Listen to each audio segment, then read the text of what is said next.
Hello, everybody. Welcome to Frog Chat. Yay! Frog Chat. My name is Diana Villaseñor. I'm Emily Holiday. I'm Alex Macias.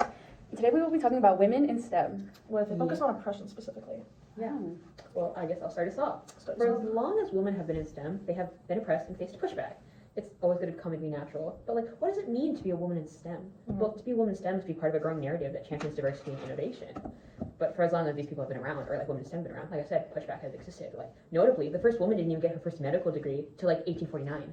That's absolutely That's less crazy. than 200 years ago. Yeah, crazy when you think about it. Your great-grandmother's mother could have been alive in that time. Exactly. It's not long ago. Yeah, it's even then, today, in contemporary, there's so many things that are still around that prevent women in STEM from succeeding. In a Yale study, identical applications that were rated male and female were given out to employers, and employers always chose the male candidate and caused them as more competent and employable than the female candidates, even though they both had equal stuff on their applications. Mm-hmm, just because of biases and the assumption of what a male's gonna be like. Mm-hmm. Yeah, and that also you can put that bias in with bias against women in terms of pregnancy. In another study, 43% of women in STEM leave their full-time job within 4 to 7 years of having their first child, compared to only 23% of men. Mm-hmm. It's a huge difference. And that doesn't even tackle one of the biggest issues of women's STEM culture is harassment is so prevalent in the culture as well. You have women a lot of times leave STEM careers early or deterred from them because there's a fear of harassment and sexual assault, which is another really prevalent issue. It is, and that needs to be stopped. Yeah, and this all tackles into the glass ceiling, that huge overall colloquial term for that social barrier that prevents women from being promoted to more top jobs in management. That term's been around for around 50 years. That's how it's still around today. It is still around. A lot of you don't hear it as much, but it is still there. Now I'm going to jump into the historical context of women in STEM and the oppression that they have faced with some known figures that we should all take recognition of. Starting with Lisa Minter. She was an Austrian, I don't know, it's when Austria was a country. An Austrian physicist. She discovered nuclear fission, which, if you know anything about, very prominent in physics, a very important part of basically how explosions and how that big reaction is made. Really, nuclear fission is what powers power plants. Power plants, and nuclear power plants are the cleanest and most efficient form of energy. Yes, we would be quite literally screwed if she was not here. And she's most famous for that, but also because her colleague Otto Hahn received a Nobel Peace Prize for the work, even though they worked on it together. And I don't think she carried the heavy load of it, but it was pretty cut down the middle of work. But he received the Nobel Peace Prize instead of her. And then one of her most famous quotes was when she was asked if she would work on the Manhattan Project, because nuclear fission has a lot to do with atomic bombs and all that nature. She'd said, "I will have nothing to do with the bomb." Queen energy, because Absolutely iconic. Absolutely iconic. She said, "I'm not doing anything with a bomb." Love her.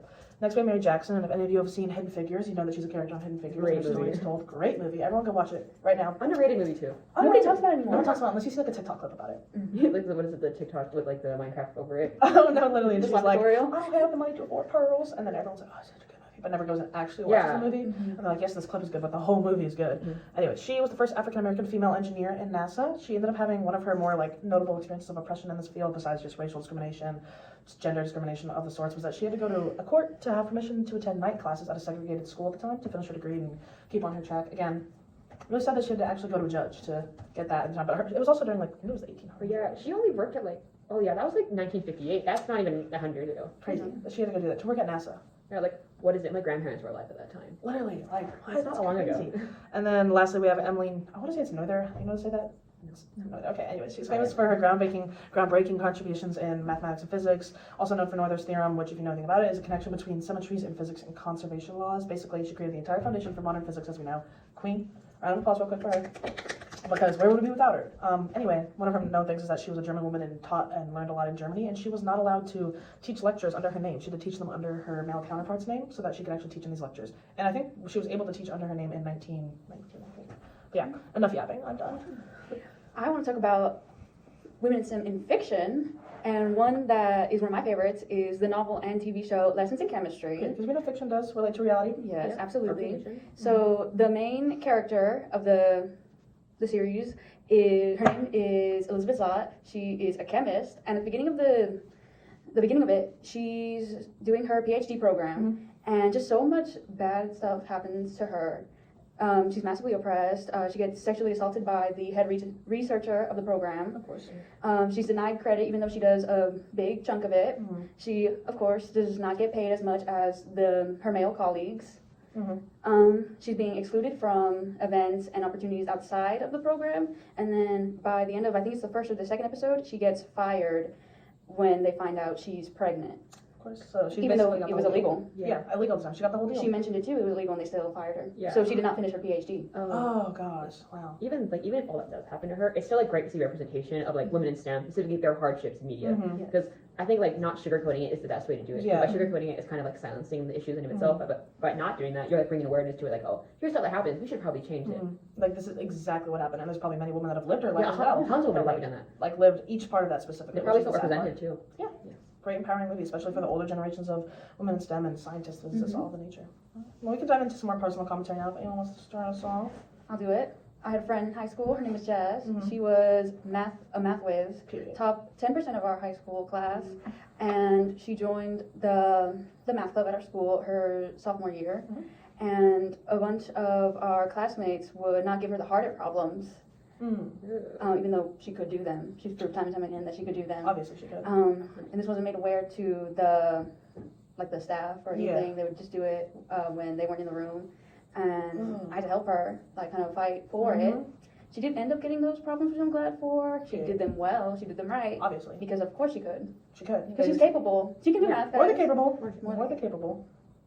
Do you want to go with the story about your mom? Yeah, I'll go into it. Well, like I can't recount any like personal experiences for myself. I can recount experiences for my mother. My mother is a microbiologist. She's worked with anthrax before, and she's a biology degree. My mother now audits for companies, which auditing is basically going around and checking the way the organization operates. She does a lot of that for like nutrition companies.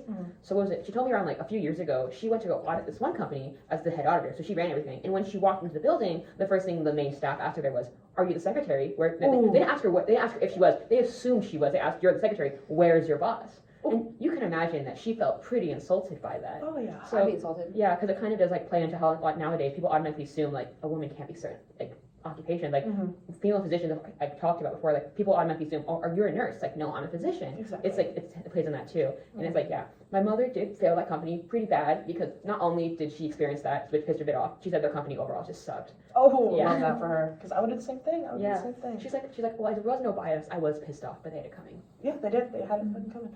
Mine is that just overall being told that I'm not ready for the field, or that it's kind of like, oh, it's gonna be hard, you know. I know that. Like I was told by some of my like male managers at the time, just being like, well, you better be ready because are you sure you really want to go into engineering? Like, it's gonna be hard. Just kind of always being met with like, are you sure? Like not really being seen still up to that standard that if I was a man, then like it would have been easy. Everyone would have been like, yeah, go ahead, go do it. You're right. But still being kind of met with that backlash of like, well, are you sure? Like we kind of have to second guess you. You know, that's for the future. I hope they consider women when doing research and making products and stuff. Period. Like in toothpaste, they don't account for the acidity of women's saliva, and it is more acidic than male saliva.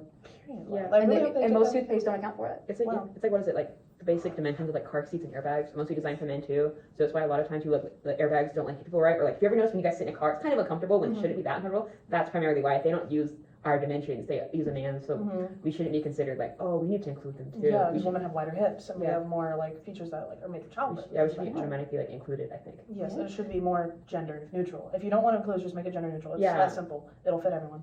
I hope for the future, I'm hoping for more representation. I'm hoping for more of a less like, oh, now we have to include women, and for it to just all be just call it STEM. Like I don't think there should be called a woman in STEM. It should just be called STEM. Like okay, I'm just a STEM major. I shouldn't say I'm a woman in STEM. Yeah. Because Like, you there never should- see men say, I'm a man. I'm a man. Yeah, in STEM. yeah, It's automatically assumed there instead. Yes, Yeah. there's like I don't say you're a man in STEM because you're not of any you're not of any worth. It's not special to say you're a man in STEM. Yeah. It should just be you're in STEM. Yes. Great chat, guys. Yeah. Great chat. Bye. Bye.